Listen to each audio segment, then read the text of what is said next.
Bia Kamal Kanur Online TV kajan gua sama raja bana ling katung nas kia katuk nuari. En lera banlinga jan gua sama angut kan kono rede dari goro jin subscribe Kanur Online TV. Ka goro jaba bi notification bell ki lu dan nyudo te ka mishi berech dari jatwan ko jin belertin kon nun ka katung nat bika chwa lingi ki bikan chwa mala bika jika pes. En lera banlinga jan gua sama ere kan tokre wi ka gambela ngai kori ka dan jitore wi ka gambela raja en gwa dan ba roitin ka jan gwa sama bana roi kare ke chi tok thiaaŋ ka bu kon chuwa ka roi niti ko ken chet karik tin kon ai tok re wish ka pul dang ki refugees.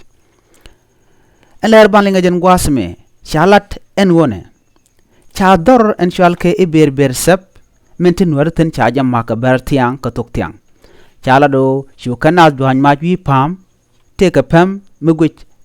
ber sep gwa dan nuar tetin ka gambela wa shu ko rodin shu barba ni ka gwa dan shikan ma shikan ka dwaj chala do en majen doy kana nas amaj mi shal ke pikem en majen mo amaj mi te ka de ka metin kokien ke metin tien kokien shikan reg mi shikan mo shikan lat duno chala do telram mi shikan jaj gwa dan doy kana en ber sep gwa santin wartin te kuma bun te kada kan woda ba la kan wari wiya doin maitin ka telam bu kuma jalar en mo ngoda ba gay na ski tech mi de tech angu mi la kan jen wan kuma ka bu na do doin mai shalat bano awang lo ay kaka ka jen tuk tiang ma ba jen gwa samo gwa da en we cheng we ka mu konya awa ba shwa kan yo len nen ba ka jab gwa da tik new land shuka ben ko de kan war de kan ka benak ba mishika chuban gwa samo shwa ka shunen ka shuka rodien chubar kan laban kan ka kwal dung dien yot kan bar shuka robar duno tele raj midin ma chala longo mitte ka metti che cha gwa ke kan mai gwa duno chala ra shika ben ka shuka rodien chubar man cha kanen ko minanga an kuro togre wish pool dang ngodetin ko kan bar dial gwa ken dial shika ben ko bikan war benak kan dial agenda nan tegatin telam do dien magor kana gor kono de kan ware de kan kabat rewi ka gambela ko shol kan ware ka refugee shol kan ware o mai kan monat bang ka karaj me de ko yapinyo te nuare ti mun ci kana mach kana kon lat kan barjal kan kamati dite long kama jeto de na tijbo je kan kane e kuma mendien kama ko kuma buñ ci mete tato ci ga de top kan bar shaka mo kamay kuma shaka mo amaj kuma chalke kuma so Sudan kan barjal kan KP kamne kan RPG ne kamati dit ko ken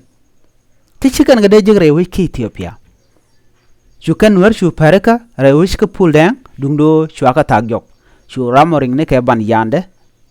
chalat bengo shamalulat a pasro nuari lu kan nuari ngo shika de nyen kabar ko ngode nuarba shika kan ne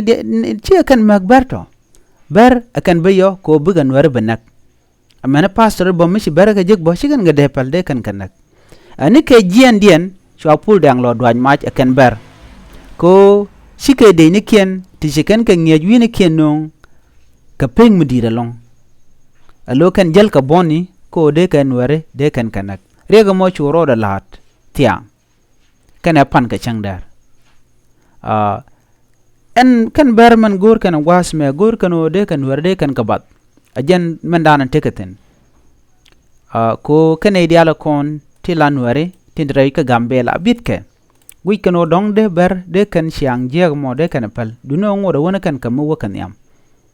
kari ga to kari tilat ka rodien rewish ka gambela tungut kana kapchong ber lat kan long bano de kan wade kan kamaki de kan pengmudi de kan anak de kan gwaskal de kan amak ka de kan nak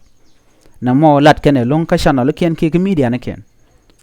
mugoro de nuarde ka rodien gang ka dupte de ka ro gang ka jam ne te ka kemne ki gwan ken dial de ka rodien gang shikan de goro te grek me de to kaka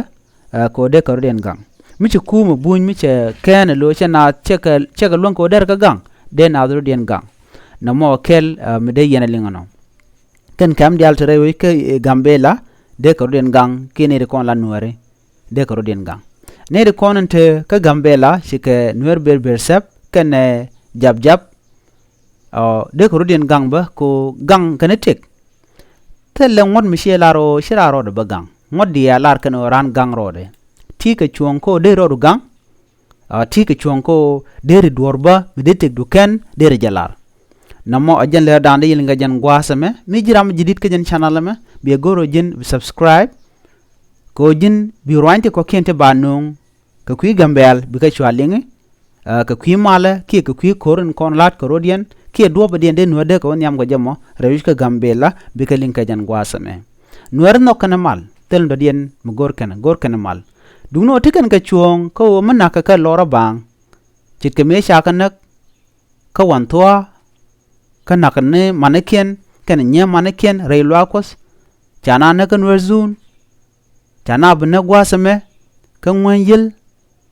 ka chana bnyo nak ka turbil ka chana nak ka berber sap ka chana nak ka pinyido ka chana nak ka jiwa ke ka tafar kan gwa dialati na kan wartin ka talama gor ke balalet me jira me jidit ka jan channel me bi gorjin bi subscribe ki be nyaga ne de kokien gor kana mal ana shin kamale nono biata kamal